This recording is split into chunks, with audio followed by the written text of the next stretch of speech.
Esses desgraçados estão brincando com o povo. Essa semana, Lula zerou impostos federais sobre carnes e outros alimentos com o intuito de baixar o preço. Pois bem, adivinha quem se recusou em retirar o imposto estadual dos alimentos?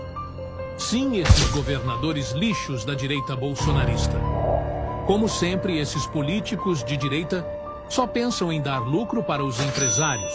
Enquanto o povo se lasca trabalhando, a direita nunca fez algo em benefício do povo. Lembrando que esses vermes votaram contra a retirada de imposto de produtos da cesta básica. Se você, assim como eu, acha essa direita inútil, deixe o seguinte comentário: direita traidora. Curte esse vídeo. O Brasil é dos brasileiros. O governo federal decidiu zerar o imposto de importação sobre carne, café, milho e outros produtos